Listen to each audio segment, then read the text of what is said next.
آپ ہادیہ ای میگزین مضمون کی آڈیو ریڈ آؤٹ سماعت کر رہے ہیں۔ سامعین السلام علیکم ورحمۃ اللہ وبرکاتہ۔ میں اسماء اندیاز ہادیہ کے شمارہ مئی 2024 کے مضمون کی آڈیو پروگرام میں آپ کا استقبال کرتی ہوں۔ آئیے ہم اس کا آغاز ہادیہ کے زمرہ النور جس کا عنوان ہے درس قرآن اور اس کی رائٹر ام نوفل فلاحی ہے۔ اعوذ باللہ من الشیطان الرجیم، بسم اللہ الرحمن الرحیم۔ وآت ذا القربى حقه والمسكين وابن السبيل ولا تبذر تبذيرا إن المبذرين كانوا إخوان الشياطين وكان الشيطان لربه كفورا وإما تعرض عنهم ابتغاء رحمة من ربك ترجوها فقل لهم قولا ميسورا ولا تجعل يداك مغلولة إلى عنقك ولا تبسطها كل البسط فتقعد ملوما محسورا۔ سورہ بنی اسرائیل آیت 26 سے 29۔ اور تم قرابت دار اور مسکین اور مسافر کو اس کا حق دو اور فضول خرچی نہ کرو، بے شک فضول خرچی کرنے والے شیطان کے بھائی ہیں اور شیطان اپنے رب کا بڑا ناشکرا ہے۔ اور اگر تمہیں اپنے رب کی رحمت کے انتظار میں جس کے ملنے کی تم کو امید ہو کبھی ان سے آراز کرنا پڑے تو انہیں نرم گفتاری سے جواب دے دو اور اپنا ہاتھ اپنی گردن سے بندھا ہوا نہ رکھو اور نہ اسے بالکل کھلا چھوڑ دو کہ ملامت زدہ اور درمائندہ ہو کر بیٹھے رہو۔ یہ سورہ اسراء کی آیات ہیں جس میں عقیدہ توحید کو، اخلاق و آداب اور انفرادی و اجتماعی فرائض کا منبع بتایا گیا ہے۔ تمام قرآنی اوامر کی بنیاد توحید، عدل و احسان اور ذوی القربیٰ کے لیے انفاق پر ہے۔ سورہ نحل کی آیت نمبر 9 میں اس کا اختصار سے ذکر تھا اور اس سورہ میں بہت تفصیل سے ان اوامر اور منہیات کا ذکر ہے، جس کی وجہ سے ان آیات کو قرآنی منشور اسلامی زندگی کا دستور کہا جاتا ہے۔ ان آیات میں 4 دفعات کا ذکر ہے جس میں یہ واضح کیا گیا ہے کہ آدمی کی دولت، اس کی کمائی صرف اسی کے لیے نہیں ہوتی ہے بلکہ اپنی ضروریات میں اعتدال سے خرچ کرتے ہوئے رشتہ داروں، مسکینوں اور دیگر ضرورت مندوں پر بھی خرچ کرنا واجب ہے۔ ماقبل آیات میں خدائے واحد کی بندگی کی تاکید اور شرک کی مذمت کی گئی ہے کیونکہ تمام عقائد و احکامات عقیدہ توحید ہی سے پھوٹتے ہیں، اسی سے افعال و معاملات عبادت میں تبدیل ہوتے ہیں اور اس کے بعد بہت خوبصورت اسلوب میں والدین کے ساتھ حسن سلوک کی تاکید ہے۔ مذکورہ آیات میں وسیع انسان تعلقات کو مستحکم رکھنے اور باہمی اخوت محبت کی فضا قائم کرنے پر زور دیا گیا جس کی بنیاد انفاق و تعاون پر ہے۔ وآت ذی القربی حقہ، حقوق العباد کا دائرہ بہت وسیع ہے۔ والدینی اعزا و اقربا سے شروع ہو کر سماج کے کمزوروں اور ضرورت مندوں پر محیط ہوتا ہے۔ رشتے اور قرابت کی اہمیت پر قرآن و حدیث میں بار بار توجہ دلائی گئی ہے، جیسے سورہ نساء کی پہلی آیت میں یہ تاکید ہے کہ واتقوا اللہ الذی تساءلون بہ والارحام، یعنی اللہ سے ڈرو اور رشتوں کی حق تلفی سے، انہیں باہم کاٹنے سے، ایک دوسرے کو بدظن کرنے سے، جذبات مجروح کرنے سے، اپنے غیظ و غضب کا نشانہ بنانے سے، انہیں اذیت دینے سے بچو۔ رشتے اور قرابت کی 3 بنیادیں ہیں، نسب، سحر اور رضاعت۔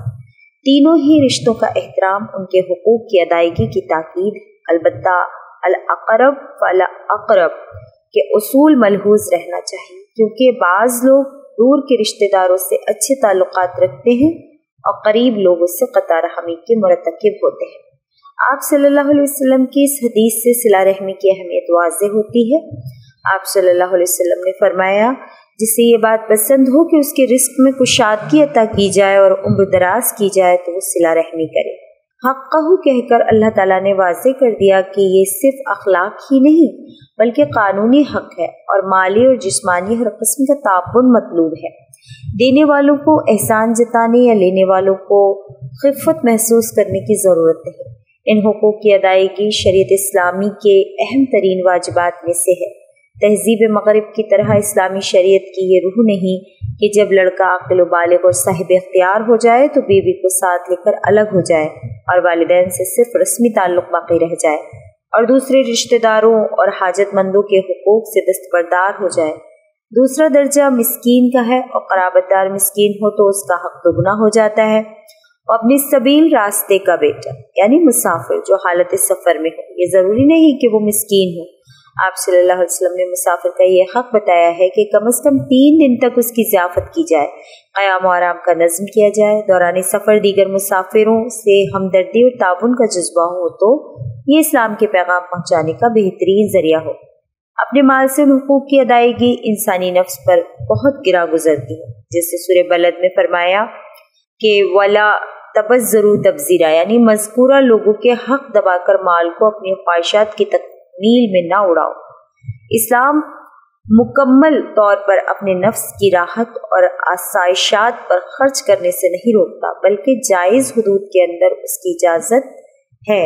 اسراف و تبذیر یہ دونوں لفظ ہم معنی ہیں، مگر ان کے استعمال میں ذرا فرق ہے۔ اسراف کسی بھی فعل میں حد سے تجاوز کرنا اور اس کا زیادہ استعمال خرچ میں حد سے تجاوز کے لیے ہوتا ہے، یعنی اللہ تعالیٰ فرماتا ہے وَكُلُوا وَاشْرَبُوا وَلَا تُسْرِفُوا إِنَّهُ لَا يُحِبُّ الْمُسْرِفِينَ۔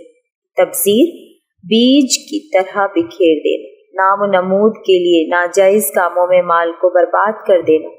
اس آیت میں فضول خرچی کی غایت درجہ مذمت کی گئی ہے، کیونکہ ایسا شخص شیطان کا ہمنوا اس کی سرگرمیوں میں معاون بن جاتا ہے۔ کسی کار خیر میں نہ خود انفاق کرتا ہے اور نہ دوسروں کو رغبت دلاتا ہے، بلکہ مفلسی کے ڈر سے ہاتھ باندھ لیتا ہے، جس سے اللہ تعالیٰ نے متنبہ فرمایا ہے۔ فضول خرچی کا تعلق قلت و کثرت سے نہیں بلکہ خرچ کے مقام و محض سے ہے۔ مال و دولت کے بیجا استعمال کی 2 صورتیں ہیں، اقتناص و ادخار اور تبذیر یعنی ذخیرہ اندوزی اور فضول خرچی۔ اسلام میں دونوں ہی مذموم۔ آپ صلی اللہ علیہ وسلم نے فرمایا یقیناً اللہ تعالیٰ تمہارے لیے 3 چیزوں کو ناپسند کرتا ہے، قیل و قال اور کثرت سے سوال اور ضیاع مال۔ مزید فرمایا کھاؤ پیو صدقہ کرو اور ایسے لباس پہنو جس میں اسراف، خود پسندی اور غرور شامل نہ ہو۔ حضرت عمر رضی اللہ تعالیٰ عنہ کا قول ہے ہر پسندیدہ چیز کو کھانا اس کے حصول کے در پہ ہونا بھی اسراف ہے۔ اس سے یہ بات واضح ہوتی ہے کہ جائز اور مباح کاموں میں بھی زیادہ خرچ کرنا اسراف ہے۔ پانی کا ضیاع حد سے زیادہ ہوتا ہے، جبکہ آپ صلی اللہ علیہ وسلم نے نہر جاری پر وضو کرنے والے کو بھی اس سے منع کیا ہے۔ تبذیر کے نقصانات کا جائزہ، یہ لوگ اللہ کے ہاں مبغوض ہوتے ہیں۔ انہ لا یحب المسرفین۔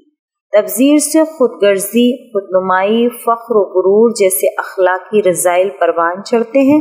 اس کے برے اثرات صرف افراد تک محدود نہیں رہتے بلکہ پورا سماج اس سے متاثر ہوتا ہے۔ خواہشات کی تکمیل ہی مقصد زندگی بن جاتا ہے، اعلیٰ قدریں مفقود ہو جاتی ہیں۔ جیسے اس وقت مسلم سماج میں بھی شادی کے اسراف اور اس سے متعلق دوسرے رسوم اور رواج تباہی کا سبب بن گئے ہیں۔ اگر اس برائی پر قابو پا لیا جائے تو مسلم قوم کی معاشی پستی کا تدارک ہو سکتا ہے، مگر کسی نہ کسی حد تک دیندارانہ مہذب تعلیم یافتہ طبقہ بھی اس میں شامل ہے۔ یہی اسباب ہیں جن کی وجہ سے فضول خرچ شیطان کا بھائی بن جاتا ہے۔ وہ کسی کار خیر میں حصہ نہیں لیتا بلکہ شیطان کی طرح اپنے رب کا ناشکرا بن جاتا ہے۔ اور پھر طبقاتی تفاوت سے امیر و غریب کے مابین نفرت و دشمنی کی خلیج بڑھتی جاتی ہے۔ بحیثیت مجموعی وہ قوم ترقی کے مدارج طے کرنے سے محروم ہو جاتی ہے جس کی زندہ مثال ہم ہندوستانی مسلمان ہیں۔ حالانکہ اسلام نے وہ اصول بنائے ہیں جس سے مال بہتر طریقے سے سماج میں گردش کرتا رہے۔ صارفیت اور فضول خرچی کے تعلق سے سید سعادت اللہ صاحب کی یہ اقتباسات آیات کے مناسبت سے مفید ہوں گے۔ فضول خرچی کی یہ انتہا کہ آنے والی نسلوں کے لیے نہ پانی باقی رہے گا نہ صاف ہوا۔ صارفیت و فضول خرچی کا سرمایہ دارانہ مغربی تہذیب کی اہم بنیاد ہے۔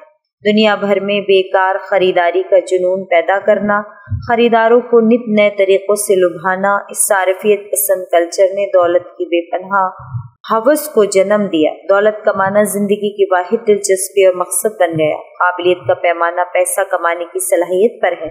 صارفیت ہی نے سود کی لعنت کو جنم دیا۔ ہر آدمی کی یہ خواہش ہے کہ اس کے پاس اچھا گھر ہو، عمدہ کار ہو، آسائش کی ساری چیزیں موجود ہوں، اور اس کی تکمیل کے لیے سودی قرضوں کا چلن شروع ہوا۔ مغربی تہذیب کے دیگر مسائل کے ساتھ ساتھ اس مسئلے کا تعلق بھی خواتین سے بڑا گہرا ہے۔ گھر کا بجٹ، اشیاء صرف کا انتخاب، معیار زندگی کا تعین، یہ سب اکثر گھرانوں میں عورتوں کے ہاتھوں میں ہوتا ہے۔ خواتین چاہیں تو اس سیلاب کے آگے باندھ سکتی ہیں۔